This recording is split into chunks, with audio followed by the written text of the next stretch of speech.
Medical service. I will give you a brief background about health in this country. Even though I did not take up the profession as a doctor, I am the pioneer of the national health scheme in the country. The National Health Mission came about due to my efforts. I am studying this in depth in the country. We have about 3.5 to 4% of the national income, the total health expenditure, including government and private, of which 1.3% is spent by the government at the national level, but mostly by the states. In the big countries of the world, the government's share is so low. The cost that the common man spends from his pockets is up to 50 to 55%, the health cost is covered by insurance, and the cost that the government spends from his pockets is 50 to 55%. We call it out-of-pocket expense. Millions of people are suffering due to health expenses in this country. There are a lot of figures in this country. I will not bother you with the figures, so arrangements should definitely be made to provide health to everyone. But at the same time, it should be feasible. Take Britain. Many of you know Britain. Your friends will be doctors who have worked here and come here. There are doctors who have worked there and come here. The government spends 10% of the national income. In our country, 10% of the total government revenue collected in the form of taxes is given to the national government, while the state spends 18%, and 10% is spent on health. But no one is satisfied with the government there. The health expenditure in the entire country in America is 17 to 18%. The government spends half, 9%. Ask your children, ask your friends in America. Even doctors in America are afraid of what will happen if they get sick.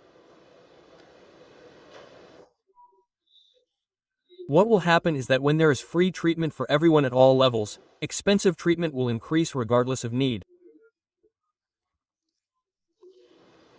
Over time, it will feel good in the beginning.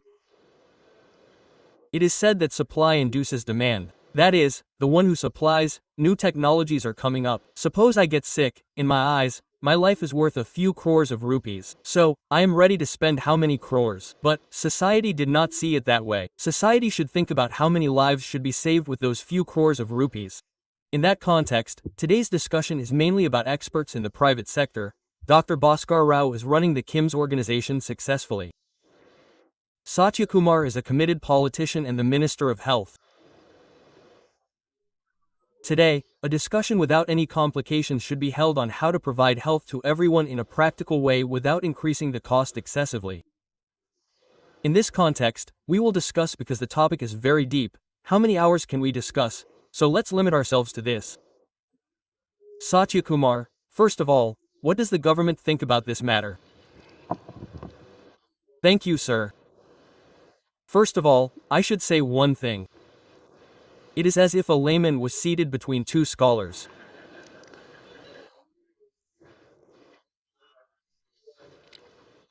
There is a non-practicing doctor, a good administrator and a good social reformer, and the other side is a reputable doctor who is leading a reputable health institution. Today, I was seated between these two on the subject of health. Sir, as you have observed, today in our country, if you look at our economic survey, last year's economic survey, this public sector expenditure on healthcare has gone up by 48% from 29% in the past compared to 14-15. That is one achievement.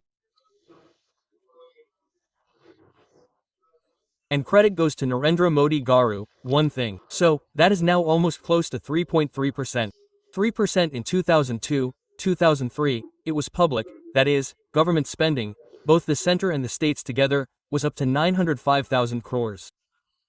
That is, if you look at the per capita of that time, it seems that we are spending like 3.8% of the GDP. This is still very low. This 3.3%, 3%, what we are spending today in our GDP is very low. I agree with you on that.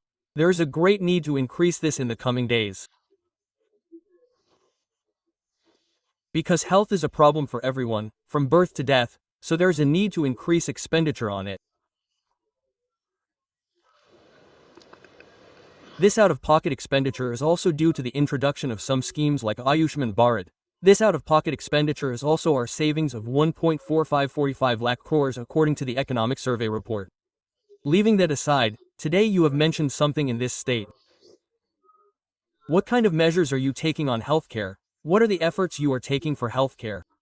If you look at it that way, sir, earlier you yourself mentioned about NTR Vaidya Seva. Today, this scheme, which was called Arogyasri in the past, is being implemented in many states. However, for the first time in Andhra Pradesh, this Arogyasri, which used to cost up to 5 lakhs, has been renamed as NTR Vaidya Seva. After the formation of this government, this scheme was brought to provide free medical treatment of up to 25 lakhs to the 1.43 crore BPL families living in the state. In addition, there are 20 lakh APL families, who are thought to be living in the state, up to 2.5 lakhs in insurance mode, and in the same way, some journalist brothers who have accreditation, maybe 30,000, maybe 40,000, should also be included in this, and today, 1.63 crore people should be provided medical services through NTR Vaidya Seva. It is the intention of Chief Minister Chandrababu Naidu to bring and provide an insurance universal health policy. They have also approved it. In this, as I said, insurance of 43 lakh rupees will be paid in advance.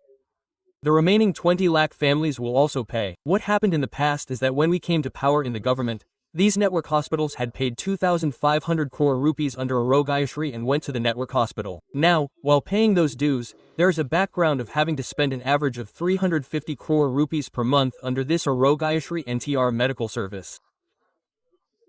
To prevent this situation from happening in the future, this scheme was brought with the intention of applying this to 5 crore people in the entire state in a universal manner so that this premium can be paid in advance and paid once in 3 months.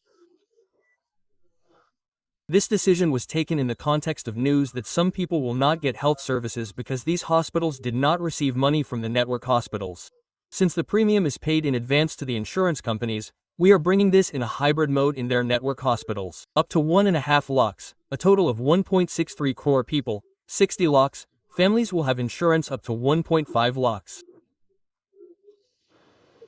Then up to 5 lakhs, the central government is implementing the Ayushman Bharat Pradhan Mantri Jan Arogya Yojana, through which this insurance scheme is already available for 61 lakh families, up to 61.5 lakhs, and up to 5 lakhs for 61 lakh families. So this scheme has been brought to pay up to 25 lakhs from the NTR Medical Service Trust.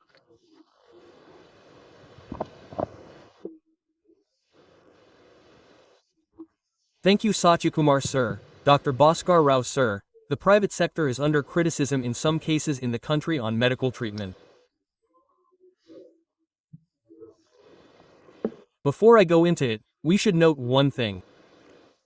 In the context of the failure of governments, if we say that today's health is at least hospital level, it is mainly because of the private sector in this country. Many people like you have worked in other countries for a long time and brought that expertise from there and brought expensive medicine to this country with very high-end technologies and are providing it here with international standards at a very low cost. For example, your replacement, Vajpayee Garu, got the first replacement in this country. Doctors from Britain did it for him from somewhere. Today, there are probably 200, 300 in Hyderabad per day. Similarly, when Akila Nageshwara Rao Garu underwent bypass surgery in America, stories were told. We all used to be very surprised when he said that his heart stopped and that it was like he had lost his life. Today, many people here have had a heart operation. Whether it is in Vijayawada, Hyderabad or somewhere else, the private sector in this country is able to provide state-of-the-art medical care with the highest standards at the lowest cost. This is the background.